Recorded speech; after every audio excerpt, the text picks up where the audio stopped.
Oi, pessoal, tudo bom? Esperamos que sim, né? Vamos lá para mais um videozinho do nosso estudo do Livro dos Espíritos. A gente vai falar hoje do capítulo segundo do livro 2 do Livro dos Espíritos. Ele vai falar sobre, o título é Encarnação dos Espíritos. A gente vai falar sobre a finalidade da encarnação, vai definir também o que é alma e vai falar um pouquinho sobre o materialismo e o espiritismo. Vamos lá, então. Qual que é a finalidade da encarnação, né? Por que nós encarnamos? É uma imposição de Deus com o fim de nos levarmos à perfeição. Para uns é uma expiação, para outros uma missão. Mas, para chegar a essa perfeição, nós devemos sofrer todas as adversidades da existência corpórea. É nisso que está a expiação. É porque necessariamente nós precisamos passar pela senda das reencarnações, né, num corpo físico. Tá? Porque a encarnação possibilita que o espírito participe da obra da encarnação. Utilizando um corpo compatível com o mundo em que ele se encontra, ele atua, né? Nós, seres corpóreos, nós atuamos a marcha do universo. Mas Deus, na sua sabedoria, ele quis que os espíritos tivessem nessa mesma ação, né, nessa ação de construção do universo, de atuação no universo, um meio de progredir e de se aproximar dele. Então vejam bem, né, é uma lei de Deus, né? Deus criou o universo, criou seres corporais para atuar nesse universo dentro da sua criação, mas ao mesmo tempo, na atuação dessa, né, dos seres corporais, corpóreos, né, os espíritos encarnados, atuando, né, na vida material, colaborando para o progresso do universo, né, dentro dessa criação, dentro da obra de Deus. Ao mesmo tempo, nós temos a oportunidade, o espírito, de realizar a sua progressão, a sua evolução e nos aproximarmos de Deus, né, do conhecimento de Deus. Olha como funciona, né, a sabedoria divina. Nós já falamos aqui que todos os espíritos são criados simples e ignorantes e se instruem através das lutas e atribulações da vida corporal, né? Que são as nossas, aí a nossa expiação, as nossas provas. As penas da vida são frequentemente a consequência da imperfeição do espírito. Então, quanto menos imperfeito ele for, menos tormentos ele sofrerá. Então, não significa que necessariamente nós precisamos passar por todas essas tribulações e sofrimentos. Não. Se nós não nos deixarmos levar, por exemplo, pelas consequências, né, das nossas escolhas para um caminho, do mal, a gente evita uma série de dificuldades. Que é isso que ele fala aqui, né? Quanto menos imperfeito nós formos, menos tormentos nós sofreremos. Então depende de cada espírito, a gente já falou isso no outro vídeo, né? Depende de cada espírito, nessa senda evolutiva, né? Ele evoluir mais rápido ou mais devagar. Depende das escolhas que nós, enquanto espíritos, fizermos, dos erros e acertos que nós obtemos. Quanto mais acerto, mais fácil. Erros, a gente tem que espiar, tem que consertar, tem que voltar para trás, né? E mudar as atitudes. Então, por isso que uns evoluem mais rápido, outros mais devagar, mas todos começando sempre tendo as mesmas oportunidades. Aí que entra a grande questão, né, da justiça divina. Não tem espíritos criados aí, como nós já falamos anteriormente, criados aí com privilégios na criação. Todos temos a mesma oportunidade e depende de cada um de nós a gente realizar essa evolução. Basta que nós saibamos escolher, né? Aí ele vai definir o que é alma, né? No livro dos Espíritos, ele vai falar deste conceito de alma, né? E ele vai definir: a alma é um espírito encarnado, sendo o corpo físico apenas o seu invólucro. O corpo, onde tem como sede cede à alma. Então, o que é a alma? Um espírito encarnado. Essa definição que da doutrina espírita que nós vamos adotar. Quando nós lermos lá na doutrina espírita, falarmos essa expressão, a alma isso, a alma aquilo, é o espírito enquanto encarnado. Né? Nós chamamos de alma. Ao desencarnar, nós simplesmente o chamamos de espírito. Espírito na erraticidade, normalmente, porque ele está em um período de transição para novas encarnações. Então, a alma é o espírito encarnado. No livro, nós vamos encontrar outras definições de alma, porque é uma palavra que serve para várias definições. Como os espíritos lá falam, vocês precisam definir o que vocês querem. Vocês têm uma palavra com vários significados, fica complicado. Então, dependendo de como você usa essa palavra, ela ganha novos significados. A gente não vai entrar aqui nesses detalhes, mas está lá no Livro dos Espíritos. É interessante a gente saber essas outras definições. O importante a gente saber aqui, que na doutrina espírita, kardecista, quando nós falamos de alma, a gente está se referindo ao espírito enquanto encarnado. Por tudo que nós já aprendemos até agora, nós aprendemos que o ser humano ele é formado de três partes essenciais. O corpo, ou ser material, que é semelhante ao dos animais e animados pelo mesmo princípio vital. Segundo, a alma, né, que é o espírito encarnado, do qual o corpo é a habitação. Então, o corpo é a habitação da alma. E o terceiro seria o perispírito, que é o princípio intermediário, né, que junta essas duas partes aí, alma e corpo. O perispírito é o princípio intermediário, substância semimaterial, que serve de primeiro envoltório ao espírito e une a alma ao corpo. Então, a alma ou o espírito, ele não se liga diretamente ao corpo, enquanto nós estamos encarnados. Ele tem este invólucro, né, intermediário, é que através dele se dá a união do espírito com o corpo. Então, tem três componentes aí. É interessante a gente frisar que, por exemplo, o corpo material, né, ele pode existir sem a alma.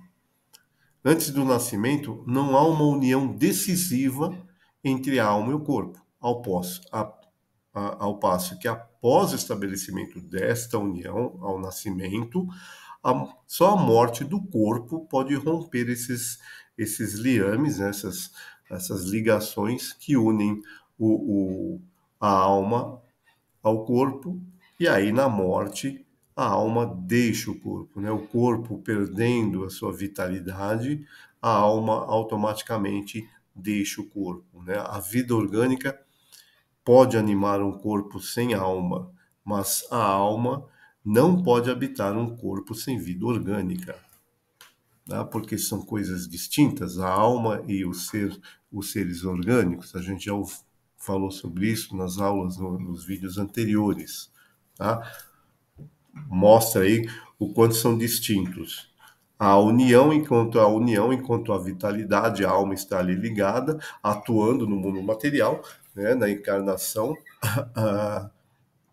passando por provas, experiências, progredindo. No momento em que essa vitalidade se extingue, há este rompimento, essa separação, e a alma se liberta do corpo físico, torna-se, né, vamos dizer assim, o espírito, né, liberto do seu corpo. E a alma, né? A alma, ela não tem corpo. Perdão. A alma não tem uma sede determinada no corpo físico. O que isso significa, né? Que ela pode se situar normalmente, os espíritos colocam dessa forma, né? Ela se situa mais particularmente na cabeça, ou seja, no cérebro, né? Nas pessoas, ele coloca aqui nos grandes gênios, né, nos grandes pensadores, né, todos aqueles que usam bastante o pensamento. Então, seria a localização no cérebro, bem na sede do pensamento, a localização no cérebro, que é a sede do pensamento, né, no nosso corpo físico.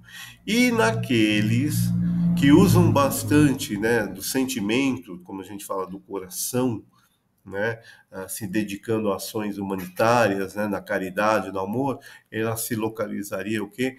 No coração. Isso é apenas uma ideia, né? Porque a alma não tem uma localização exata. Ela interage ali nos órgãos, né? Onde há maior vitalidade e aonde a gente se expressa, né? Então, como que a alma se expressa? Através do que, normalmente? A gente se expressa, fala, entende as coisas através do nosso cérebro, né? Nosso pensamento. Então a alma se manifesta mais atuante ali. Ou, como eles colocam ali, através do quê? Do coração, quando a gente usa muito da caridade, a gente fala, nossa, aquela pessoa é puro coração. Quando a gente se refere a alguma pessoa que se dedica muito à caridade, ao amor ao próximo, a gente sempre fala que o amor é a sede do amor, é o coração. A gente representa o amor por um coração, né? Então ali estaria mais concentrado, né, a essência espiritual, né, da alma naquele órgão, não que seja restrita ali, que seja a sede fixa ali, não tem fixo, né? A alma se irradia por todo o corpo. Aí continuando, esse é uma definição importante que a gente vai falar bastante, né, sobre a manifestação dos espíritos. Ele vai se referir sempre à alma, para a gente entender o que isso significa. E aí ele vai falar sobre o materialismo, né? A gente encontra no Espiritismo um combate incessante ao materialismo, mostrando a sua inconsistência, a sua incompatibilidade com a vida espiritual, né? Eles colocam assim os espíritos: por uma aberração da inteligência, há pessoas que não veem nos seres orgânicos nada mais do que a ação da matéria. E a esta atribuem todos os nossos atos. Então, todos os nossos atos, nossa consciência está na matéria física, né? Então, o nós, né, a nossa individualidade é a consequência da ação do nosso cérebro. Então, o pensamento é a ação do nosso cérebro, está ali a atividade, a nossa individualidade. Cessou, morreu, acabou. Não existe mais a individualidade. Isso é o que pensam os materialistas, os cientistas que estudam fisiologia, que estudam a biologia, a matéria. Eles estudam basicamente a ação da matéria, né? A matéria, a vitalidade, e não atribuem nada além disso. Então, está no funcionamento do corpo, o nosso ser, a nossa existência, a nossa individualidade é a ação do nosso corpo. Acabou essa ação, a vitalidade, a gente morre, acabou, não tem mais nada aí. Porque eles não conseguem ver, pesar, né? Então, não existe. Esse é o materialismo, que eles colocam como uma aberração da inteligência. A consequência disso, se assim fosse, né? O bem ou o mal não teria sentido, né? O ser humano estaria certo ao não pensar senão em si mesmo e ao colocar acima de tudo a satisfação dos prazeres materiais, né? Consequência disso, os laços sociais estariam rompidos. A gente não teria, né? E os afetos também destruídos. Para que ter afeto? Para que ter sentimentos? Né? Para quê? Se tudo vai acabar com o nosso corpo físico, né? Qual o sentido de bem e mal? O que significaria para mim? Eu estou fazendo bem ou estou fazendo mal? Nada. Eu vou morrer e nada vai ter consequências disso? Não. É o supremo egoísmo, né? O materialismo nos leva a ser extremamente egoístas. Pensaram que no nosso bem-estar. É isso. Por que eu vou me sacrificar pelo outro? Né? Por que eu vou ter sentimentos para com o outro? O materialismo não nos exorta a isso. Aí eles complementam, né? Uma sociedade fundada sobre essa base materialista, né? Traria em si mesma os germes da dissolução e os membros se despedaçariam entre si como animais ferozes. Preste atenção nessa frase, vê se ela soa atual, dita em 1800 e pouco. Preste atenção. Uma sociedade fundada sobre essa base traria em si mesma os germes da dissolução e os membros dessa sociedade se despedaçariam entre si como animais ferozes. Isso diz alguma coisa sobre os tempos atuais? Nós vivemos tempos extremamente materialistas. Isso não há dúvida, né? Tudo que nós vemos, o consumismo, né, a sociedade criada através do consumo, é o consumo de bens materiais. Qual é o nosso patamar de felicidade? Eu posso consumir. Esse é o nosso parâmetro. A sociedade está baseada no consumo. Se nós podemos consumir, nós somos felizes. Se nós não podemos consumir, o que muitas religiões se fundamentam? Eu tenho. Se eu tenho, Deus está me agraciando. Deus olha por mim. Eu tenho. É o ter. O ter o quê? O ter material. Então, mesmo as religiões, muitas delas estão se fundando num preceito materialista, o ter.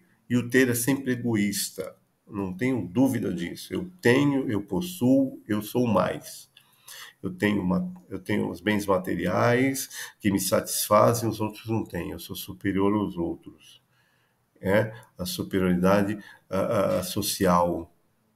Pobre é aquele abandonado por Deus. Por quê? Ele não tem nada, ele não tem capacidade de ter, então Deus o excluiu por algum motivo, é um pecador. As religiões falam isso. As pessoas que não se ligam à religião puramente material, essas já está lá, justificam tudo, né? Os bens eu possuo, beleza, maravilha, é uma satisfação. A frase, como é que é? Que a gente costuma ouvir dos materialistas, né? A morte não é o nada, o retorno ao nada, eu vou usufruir o que eu posso agora. Né? Vou viver a vida intensamente, com todos os prazeres. Por quê? Porque depois da morte é o nada. Esse é o fundamento materialista, a gente já viu as consequências, né? Só que, presta atenção, lá no fundo, todo ser humano tem instintivamente a convicção de que tudo não se acaba com o cessar da vida. No fundo, todos nós temos um horror ao nada. Ah, a gente morreu, morreu, acabou. É que a gente não expressa isso por puro orgulho, né? Egoísmo. É em vão que ele se obstina contra essa ideia da vida futura. Porque quando chega o momento supremo, né? A morte, quando a gente está ali à beira da morte, são poucos os que não perguntam o que deles vai ser. Porque a ideia de deixar a vida para sempre tem uma coisa qualquer de repugnante. Essa que é a verdade, né? Então, a pessoa que viveu, né, viveu a vida material intensamente, é raro a gente não encontrar essa pessoa no supremo momento em dúvida. Pô, será mesmo? Será que acabou tudo? Será que não tem mais nada? Enquanto ela está com toda a vitalidade ali, vivendo, usufruindo os bens, gozando, está pouco se lixando, né? Não é assim? Mas e aí? A vitalidade se esvai. Você já não tem como usufruir das coisas materiais. Não te causa mais prazer. Ou você então está doente pelo usufruto e abuso das coisas materiais. E aí? E aí? Aí o fim começa, você começa a vislumbrar o fim. Aí é duro.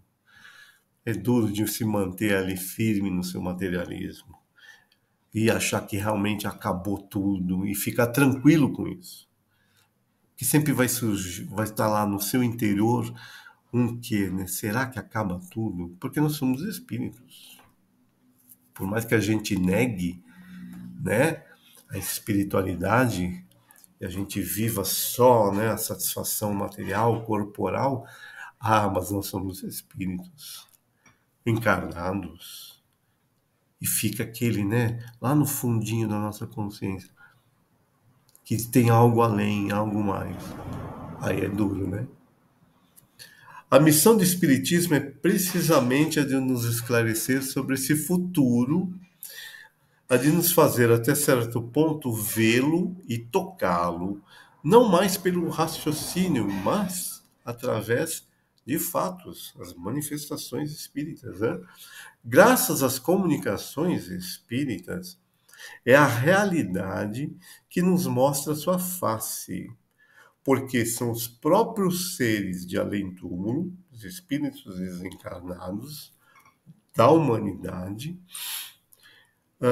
que nos vêm contar a sua situação, dizer-nos o que fazem, permitir-nos assistir, por assim dizer, todas as peripécias de sua vida e, por esse meio, nos mostrarem a sorte inevitável que nos está reservada, a vida além túmulo, segundo os nossos méritos e os nossos delitos.